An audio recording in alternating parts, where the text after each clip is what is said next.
Hey guys, welcome back to Is Your Six Covered? Today we're going to talk about cleaning brass for a minute.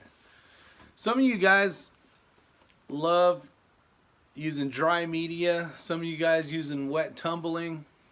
Definitely leave down below what you guys do and maybe the process that you do it. I've been doing a lot of wet tumbling lately and using steel media. And I'm really glad and excited that I purchased the Frankford magnetic transfer. Basically it's a transfer that's magnetic.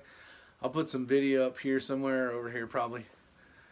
But the pluses and minuses between dry media and wet tumbling, in my opinion, are, and probably in most people's opinion, the dry tumbling, it works, but it's very dusty.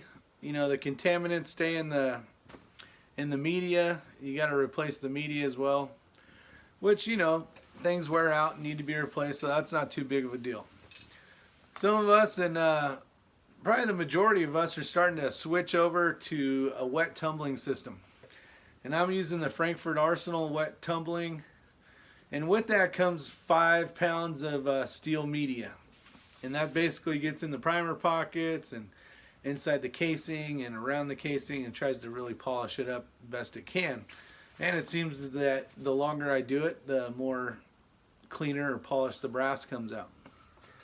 But I used to do wet tumbling without media. It wasn't getting as clean as with the steel media, but it was getting, you know, pretty darn nice. So it was definitely doable.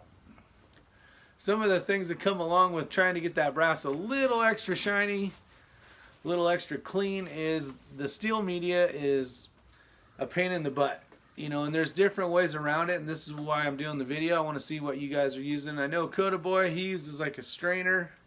These needles in here, the pins that they're using are so small, I don't even think it would work, but I guess it will.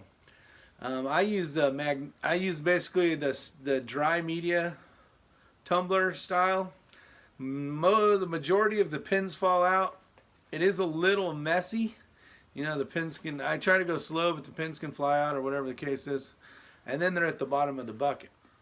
And trying to do that by hand to scoop all the steel media out would be just a pain in the butt. So having the transfer magnet is definitely a plus. And then from there I pour it onto a towel, let it dry out.